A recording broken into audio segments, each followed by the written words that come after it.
So Thomas Bruhn, physicist and researcher at the Institute of Advanced Sustainability Studies in Potsdam. Welcome. Hello. Hello, nice to be with you here. Yes, my pleasure. So to begin with, we are curious to know what have inspired people what has inspired people to be here with us at the Spirit Humanity Forum. What inspired you to participate in the forum? Honestly, the conversation with you. You visited us at the ISS in Potsdam. And my business usually is facilitating transdisciplinary processes for sustainability. I come from a more technical background, but in that work, I have realized how people and stakeholders are overwhelmed by the complexity and how that challenges also our human mind. Our minds are so much optimized to have concrete problems that we can fix with simple solutions, but now being exposed to these grand, complex, interwoven challenges is something that challenges also our fundamental structures of the mind, our philosophical assumptions about the world. And so that interest in this topic is guiding me for the last couple of years. How can I host spaces where people can actively engage in reflecting the state of their mind and the assumptions about the world? And in the conversation with you, I felt here with the Spirit of Humanity Forum, you're creating a space where people focus explicitly on this question: what is actually the state of the mind that connects humanity across the globe? What kind of consciousness allows us to act for the benefit of the world as a unity across all the diversity that manifests in different cultures and nations and so forth? So that curiosity, connecting with the people that meet here, from whom I can certainly learn a lot more about the mind than what I usually encounter in my everyday work. But in your everyday work, because you are a doctor in physics, and Yes. Nanophysics. Yes. And then you are in this Institute of Advanced Sustainability Studies, and this is interesting because the German state is supporting this institute, and it's a world-famous institute in this field. And you are exploring the influence of the mind through mindfulness on sustainability, on the environment. Tell us a little bit about that and what you're doing there. It's quite an unconventional journey, I admit. Yeah. So I joined the Institute not primarily because I'm a physicist. I feel with physics I just learned a certain way of structural thinking, you could say, of identifying patterns and complexity. But I joined the Institute as a bridge builder, and that is what the Institute is mainly about. It is, on the one hand, it's research-based, but it is designed as a platform where stakeholders from all parts of society can come together to explore certain topics of sustainability and develop solutions or responses to these challenges together, bringing together the complementary perspectives that they have. And that is a tough process in reality, Academics, usually they develop their own solutions and then they believe, I just communicate this solution to others. In our institute, it's about exploring the commonalities and the complementarities. So it's a very different kind of process. My contribution is particularly about designing spaces that allow this integration of different forms of knowledge. Academic knowledge is only one part of it. Experience knowledge, practical knowledge, tacit knowledge that is present in society. How to integrate these different forms. So what this means in reality, you bring together people around one topic, be it energy transformation or be it the state of the ocean, what have you, a complex challenge of our time. When people who are all experts in their own field come together, you need a space, and to facilitate a space that they find that they can learn to listen to each other before they define what needs to be done. Usually people know what they think that what should be done. But if you have 20 or 40 people in the room who all know what needs to be done, you don't get anywhere. Yeah, true.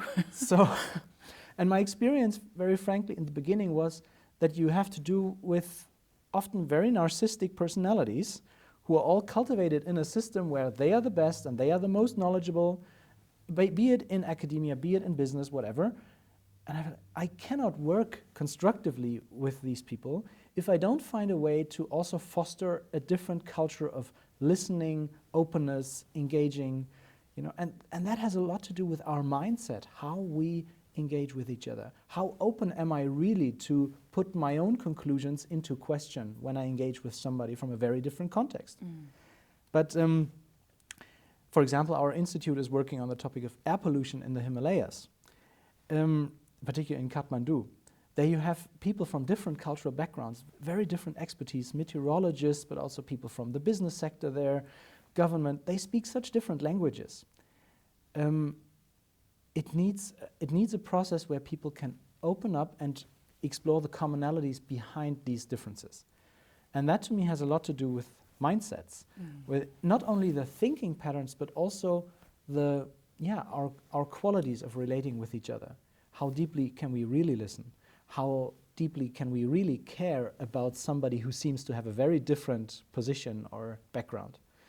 It's these practical things that are often much more in the way than the actual knowledge. My experience is knowledge is not the issue. So much knowledge is out there, but it doesn't get integrated. And often personalities and our mindsets stand in the way for this integration. Interesting, because we are here at the forum talking about and reflecting on how personal transformation can lead to global transformation. So working in the scientific environment, I mean, is your view, I mean, what you're saying to me here, actually, I mean, this is it. We need to bring about changes, we need to work on ourselves. And then how? I mean, obviously, I don't have the final answer to this. To me, both needs to go hand in hand. I don't know whether just personal change will lead to systemic change. I don't want to build up that narrative. To me, it's really interwoven. But for me, it's clear we cannot expect our system as a whole to change towards a more sustainable mode if our consciousness and our way of living does not transform equally with it. I cannot make people be different. I cannot make the system be different. The system is constituted out of many, many people and their lifestyles, their notions of a good life, and so forth. So I realize how much I have benefited from transforming my own inner state of mind and how many needs I could let go of and how these have influenced what my notions of a good life and what kind of consumption patterns I have, and so forth. So I think this needs to be an integrative part of all societal efforts for transformation. It's not either or, and it's not one thing first and the other one second. But usually in the discourse that I am part of, this intra-subjective part is a bit neglected. Yes. So I want to foster that recognition. See, it does influence the way how people design politics, from which mindset they come. Yeah, and when you speak with people in the political field, I'm surprised how many people say, "I cannot talk about this." Yes, of course. Yeah, you're right. If I come from a compassionate state, yeah, I deal very differently with these issues of international politics. But if I talk about this openly, I jeopardize my legitimacy. People would say, this is fluffy, this is personal, this is private, maybe even esoteric, it's part of the private sphere. How can we build this bridge between those two? Yeah, that's the big question. I'm trying to find my approach to it. The first thing is, in my practical work, I've realized it doesn't make sense to engage in any practice-oriented process as long as the purpose is not clear. But often that is the case. People come and they come together at the level of positions as stakeholders. They represent a role. But you can witness how the interpersonal dynamics influence the whole path of a process. So if you invite the personal motivation, why are you engaged in this topic? Why are you interested? What drives you to work towards the energy transformation or what have you? Yeah? You allow people to also connect with their own ethical compass, because often we are talking about these topics as if they were so abstract and if there was something like an objective solution to it. To me, they are always connected to our fundamental values. So we cannot exclude these values and these notions, these mental models, from the discussion. So in our work, we always start the conversation with a reflection: why are you actually here? What is your deeper motivation? What is maybe your ethical orientation that makes you work towards this topic?